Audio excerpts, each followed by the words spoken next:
saya nih. Mungkin kan kita bisa milih periode pembayaran atau tahapan pembayaran program rehab itu. Bila mana kita misal yang bulan tahapan pertama saya bayar, ternyata saya lupa. lupa gitu. Nah itu gimana tuh kalau kondisinya? Apakah program rehabnya jadi batal, harus ngulang atau seperti apa? Nah jadi gini, kalau mungkin di awal tadi ya, ketika mendaftar program rehab di BPJS Kesehatan, dia memilih skema 6 bulan nih, 6 tahapan gitu ya. Pembayaran pertama, di bulan pertama dia bayar. Tahapan kedua, dia bayar. Tahapan ketiga, dia nggak bayar nih, baru bayar lagi di tahapan keempat, contohnya gitu. Apakah ketika tahapan keempat, dia ngulang dari awal? Ya mungkin gitu ya pertanyaan Mas Ayat ya, kurang lebih. Nah, ketika dia membayar di tahapan keempat, dia akan bayar 2 tahapan sekaligus. 2 tahapan sekaligus? Oke, yang tertunda tadi begitu? Iya, yang tertunda plus di bulan berjalan itu gitu. Jadi 3 dan 4. Jadi dia bayar 2 tahapan di 1 bulan. Namun program rehab ini tidak akan batal sampai dengan skema pembayaran yang disetujui oleh si peserta. Gitu. Namun untuk tunggakan iurannya tetap akan terakumulasi di bulan berikutnya. Jadi tahapan 1 dia tidak bayar, terakumulasi di tahapan kedua. Tahapan kedua dia tidak bayar, terakumulasi lagi di tahapan ketiga. Begitu Mas Ayat. Jadi tidak serta-merta langsung menggagalkan program rehab si peserta tersebut. Begitu. Jadi bukan berarti dia bulan pertama dia tidak bayar langsung gagal nih rehabnya, tidak. Gitu. Jadi akan terakumulasi di bulan berikutnya. 200.000 contohnya, di bulan depan dia bayar 400.000 gitu. Oke, berarti memang sama kayak iuran setiap bulannya begitu ya, terakumulasi terus-menerus. Terakumulasi di bulan berikutnya. Oke, menarik memang ya. Nah, ketika iuran program rehab ini kita bayarkan sewaktu-waktu, kan ini kondisinya kan belum aktif kan? Iya. Belum aktif ya, dan sewaktu-waktu kita butuh buat pelayanan kesehatan. Apakah bisa kita pakai atau solusinya seperti apa kalau kondisinya kayak gitu? Nah jadi gini, mungkin ketika peserta nih dalam keadaan sakit dan membutuhkan pelayanan kesehatan, namun masih terdaftar program rehab. Sering nih Mas Ayat kejadian nih, gitu ya. Jadi masyarakat berpikir bahwasannya, kebanyakan berpikiran bahwasannya nanti datang aja nih ke channel-channel pembayaran gitu ya, bilang mau bayar lunas BPJS-nya gitu. Nah itu nggak bisa. Oh nggak bisa ya? Jadi kita, si peserta harus membatalkan dulu program rehabnya. Bisa melalui mobil JKN, bisa juga langsung datang ke BPJS Kesehatan. Nah nanti petugas kita itu akan mengubah di sistemnya kita, bahwasannya si peserta membutuhkan pelayanan kesehatan. Jadi nanti di opsinya ada 2 Mas Ayat, membutuhkan pelayanan kesehatan atau memang mau melunasi karena tidak ada paksaan. Begitu. Jadi nanti si peserta disuruh memilih untuk kenapa dia melunasi tagihannya tersebut. Gitu. Kalau seandainya dia butuh pelayanan kesehatan, maka dia harus menghubungi ke BPJS Kesehatan dulu bahwasannya akan melunasi pembayarannya dan akan terakumulasi kembali, normal kembali nih tagihannya untuk dibayarkan si peserta. Berdasarkan sisa. Iya, sisa tunggakan yang masih ada di peserta tersebut. Masih menjadi kewajiban peserta itu sendiri. Betul. Yang udah dibayarkan, maka itu akan mengurangi dari tunggakannya gitu. Oke, semakin jelas ya untuk mekanisme pembayaran melalui program rehab ini ya. Nah, mengingat kembali buat teman-teman semua yang mungkin mau tanya terkait program rehab ini atau program CKN, bisa disampaikan nanti akan dibantu jawab oleh narasumber kami Kak Titin. Oke, di sini kami cek udah masuk ya. Ada beberapa pertanyaan. Di sini ada dari Big Boss. Big Boss ya Mas Ayat ya. Bos besar ya. Iya, bos besar ya. Oke.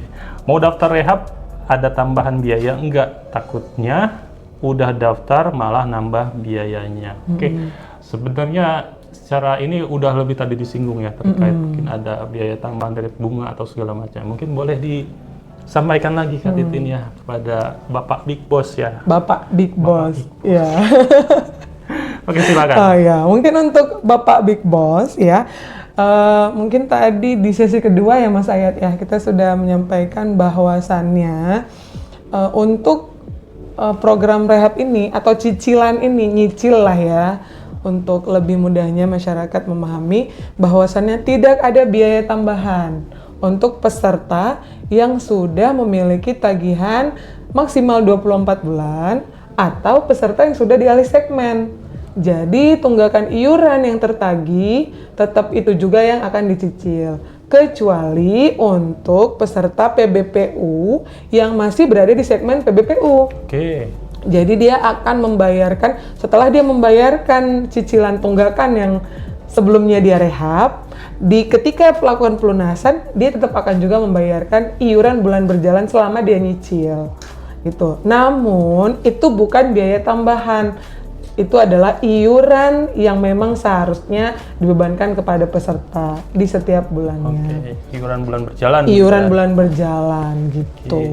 Nggak ada adminnya juga kok, kecuali kalau peserta bayar di Alpamidia atau ya. kanal-kanal pembayaran lainnya ya. Jadi mungkin admin ke PPOB-nya lah mungkin gitu.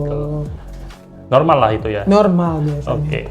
Oke, selanjutnya pertanyaan kedua dari Nikolaus Sebastian Jika. Cara daftar rehab di mana? Apa harus di kantor BPJS? Oke, tadi kita belum nyinggung kebetulan. Saya belum ada nanya ya terkait cara daftarnya, terus kanal pendaftarannya. Oke, mungkin boleh sekalian Kak ya? Iya, boleh. Boleh disampaikan kepada kita semua gimana sih caranya daftar program rehab dan di mana kita bisa daftar? Nah, untuk pendaftaran program rehab ini sendiri, kita itu bisa mendaftar melalui yang pertama nih, yang paling mudah diakses adalah Mobile JKN. Oke. Mobile JKN itu kan ada di genggaman peserta masing-masing nih, ya kan? Jadi kalau seandainya masyarakat ya, khususnya di wilayah Kepulauan Nias ini sudah download aplikasi Mobile JKN dan teridentifikasi nih memiliki tunggakan ya di Mobile JKN-nya gitu ya. Apalagi kalau masyarakat mandiri ya, itu langsung centang merah tuh Mas Ayat, langsung tanda silang merah. Nah, buruan daftarkan program rehab melalui Mobile JKN Anda gitu ya. Jadi nanti Anda bisa memilih sendiri berapa skema pembayaran yang Anda bisa lakukan gitu loh. Jadi sesuai dengan kemampuan si peserta. Itu yang pertama dari Mobile JKN. Yang kedua, contohnya nih, sudah lagi nggak ada paket data nih ya kan, internet rumah wifi-nya juga lagi mati nih ya kan, bisa juga langsung datang ke BPJS Kesehatan. Nah, jadi bisa langsung datang ke BPJS Kesehatan, mendaftar dari frontliner kita yang cantik-cantik ya, baik itu yang ada di kantor cabang dan yang ganteng-ganteng di kantor kabupaten ya. Jadi bisa juga mendaftar melalui kantor BPJS Kesehatan, cabang ataupun kabupaten. Yang terakhir, kalau nih masih mempunyai telepon rumah nih Mas Ayat, jadi bisa menelpon ke BPJS Kesehatan Car Center 165. 165. Ya, namun kalau untuk kanal-kanal yang tadi Car Center, kalau boleh nih pesertanya langsung, gitu. Karena ada ada butuh beberapa validasi seperti NIK begitu ya. Jadi kalau boleh pesertanya langsung yang mendaftarkan diri begitu. Nah, untuk mendaftar di kantor BPJS Kesehatan itu yang sesuai domisili atau yang terdekat? Dimanapun. Dimanapun, tidak dibatasi di wilayah. Contohnya nih, dia adalah masyarakat Kota Bogor nih, contohnya. Saya dari Bogor. Mas Hayat dari Bogor, ya. Sebelumnya menunggak nggak Mas Hayat? Alhamdulillah enggak. Jadi kalau seandainya ada tunggakan nih, sedangkan sekarang berdomisili di Gunung Sitoli, apakah mendaftarnya harus ke Bogor sana? Enggak mesti. Di BPJS Kesehatan di seluruh Kepulauan Nias ini bisa mendaftar. Begitu. Yang penting setelah didaftar program rehabnya, tahapan cicilannya itu dibayarkan. Oke, selanjutnya masih ada pertanyaan ketiga. Di sini ada Pak Sevrio Hendriko. Keluarga saya sering nonaktif karena gagal auto debit.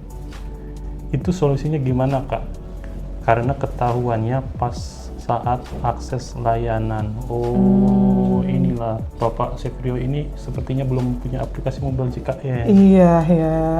Iya, dia tahu-tahu ketika butuh berobat, dicek, wah, ternyata udah merah tuh kan. Udah merah kartunya. Nah, mungkin kasih masukan ke buat Pak Sevrio nih, gimana sebaiknya supaya nggak terjadi kendala yang serupa.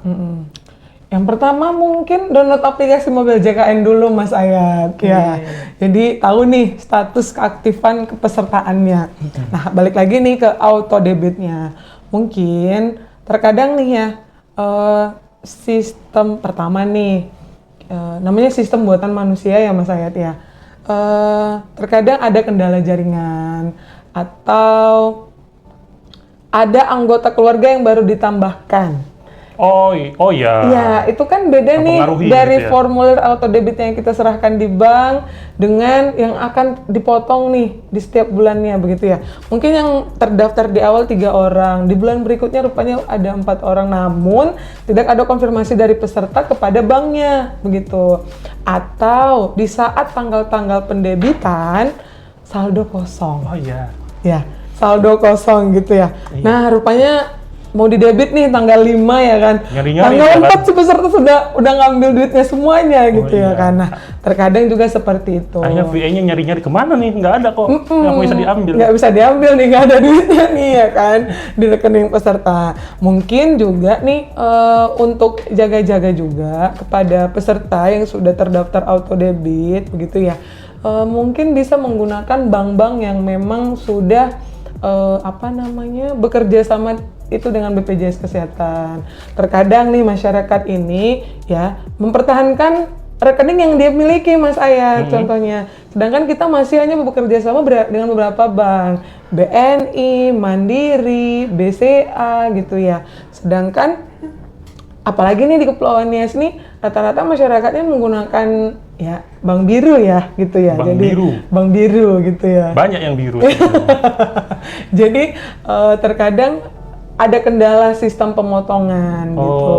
Iya, Dan itu juga memang banyak keluhan yang disampaikan masyarakat kepada kita bahwasannya namun kendala yang paling besar itu Mas Ayat, selama saya nih menjadi penagihan 5 tahun di kantor cabang Gunung Sitoli ini, rata-rata karena nggak ada saldonya gitu. Jadi jangan ketika jadi jangan ketika saldo kita kosong, kita sakit gitu ya, jangan bertanya ke banknya, diisi dulu saldonya, lalu nanti kita membayarkan iuran BPJS Kesehatan kita. Iya, jangan sampai kita berpikir, wah aman, kita udah daftar auto debit. Saldonya nggak ada. Ternyata sudah alih rekening. Sudah, atau rekeningnya udah dorman ya kali ya. Iya, akhirnya tetap aja jatuhnya nunggak begitu kan. Jadi mohon dipastikan buat teman-teman semua ketika memang entah itu mendaftar program rehab, mendaftar auto debit, bahkan mendaftar BPJS Kesehatan yang program mandiri, dibayarkan iuran setiap bulannya. Betul. Itu ya, agar kita nggak terkendala ketika membutuhkan akses layanan. Karena yang seperti ini, seperti Pak Rio tuh lumayan banyak juga ya di Jembayan. Ada banyak orang yang memang mereka bingung, mereka panik ketika butuh akses layanan kesehatan, ternyata BPJS Kesehatan nggak aktif. Disitulah mereka gimana nih? Pernah juga nih Mas Ayat kejadian, peserta sudah menunggak lama nih Mas Ayat, contohnya 20 bulan, 24 bulan lah. 5 orang nih pesertanya, ketika uangnya ada sebesar itu di rekening, hari itu juga adalah hari pendebitan dari bank. Biasanya kan pendebitan 5, 10, 15, 20, 25, ya kan? Di tanggal itu rekeningnya terpenuhi, terpotong oleh pihak bank, gitu. Jadi untuk hal-hal yang kayak gitu tuh kita dari BPJS Kesehatan kita hanya sebagai penerima iuran dari ya kan yang memberikan kuasa pendebitan kan si peserta, gitu. Jadi harusnya peserta yang ya lebih aware dengan iurannya. Jangan ketika sudah besar iurannya, apalagi ketika jumlah anggota keluarganya juga banyak di dalam satu keluarga, dan kelasnya juga kelas pilihannya tinggi gitu. Nah itu yang membuat peserta terkadang berat untuk melakukan pembayaran iuran. Tuh. Dan kaget juga begitu ngecek ya, baru diisi ternyata langsung kosong lagi. Ternyata keterangannya BPJS Kesehatan. Oh. Jadi tolong dipastikan ya buat teman-teman semua hal-hal seperti itu buat bisa diantisipasi agar tidak ada kendala begitu. Dan sebenarnya BPJS Kesehatan sudah menyediakan banyak opsi ketika memang yang terpenting itu peserta itu terdaftar sesuai segmentasinya yang pertama dan sesuai kemampuannya. Iya betul. Gitu kan? Ketika memang sesuai segmentasinya. Ketika beliau ada pekerja, silakan didaftarkan di segmen PPU di bawah teman perusahaan. Ketika dia PNS begitu, silahkan didaftarkan sesuai satkernya. Iya betul. Jika dia pekerja informal yang memang tidak secara rutin menerima upah begitu kan, atau tidak bekerja di sektor formal, pekerja formal, silahkan baru mendaftar segmen BPU Mandiri. Dan iurannya silahkan disesuaikan sesuai pilihannya, sesuai kemampuannya. Ketika memang sanggup di kelas 1 silahkan kelas 1, kelas 2 kelas 2 dan kelas 3 silahkan kelas 3. Bahkan selain itu, ketika nggak sanggup bayar iuran sesuai kelas terendah pun bisa mengajukan segmen penerima bantuan iuran begitu ke pemerintah. Cuman memang mengajukannya bukan ke BPJS Kesehatan. Bukan, jangan rame-rame bawa surat keterangan ke BPJS Kesehatan. Karena selama saya menjadi penagihan juga Mas Ayat di BPJS Kesehatan, banyak juga tuh yang datang ke kantor. Contohnya nih, ketika kita melakukan telepon, selamat pagi Bapak, atas nama Bapak ini, apakah benar menjadi peserta BPJS Kesehatan? Kita informasikan tunggakan, ini kami nggak ada duit gitu ya kan. Nanti rame-rame datang tuh Mas Ayat ke BPJS Kesehatan bawa surat keterangan tidak mampu.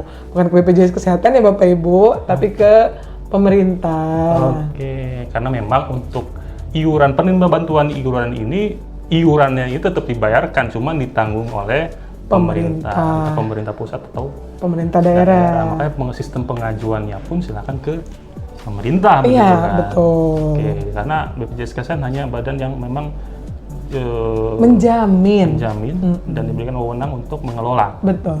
Gitu. Dan nggak ada yang gratis sebenarnya kan? Nggak ada yang gratis sebenarnya, cuman siapa yang membayar. Gitu. Siapa yang membayar, dan memang ini harus dipastikan juga ya, karena memang masih banyak juga yang seperti ini, karena image-nya anggapannya bahwa yang gratis ya udah gratis. Padahal kan iuran ditanggung pemerintah, untuk pemerintah daerah atau pemerintah pusat. Betul. Jadi silahkan didaftarkan sesuai segmentasi dan sesuai kemampuan peserta itu sendiri. Oke, semakin menarik ya. Cuman tampaknya kita sudah menjelang di sesi akhir. Kamu kita lihat Pak Rio ternyata ada pertanyaan sambungannya ya. Tadi cara agar saldo tidak kosong. Wow. Kalau itu saya nggak bisa jawab, betul saya pun nggak bisa gitu. Cara agar saldo tidak kosong, ya diisi. Oh diisi. Ya kalau enggak auto debitnya diganti sih, yang ke rekeningnya ada saldonya bisa kan? Betul, bisa. Berarti auto debit itu bisa dialihkan ke? Bisa. Jadi nanti dia lapor lagi ke BPJS Kesehatan, ngisi formulir auto debit yang ada isinya. Ya, kita ganti lagi di sistem kita dan kita laporkan kembali ke pihak bank. Begitu. Sama ini ya, pastikan download aplikasi Mobile JKN, karena sayang kali ya ketika kita udah daftar auto debit kan, ketika kita nggak enggak ternyata status pesertanya nggak aktif, kan sayang juga. Ketika akses layanan kesehatan ada baru terinformasikan bahwasannya kartu tidak aktif. Oke.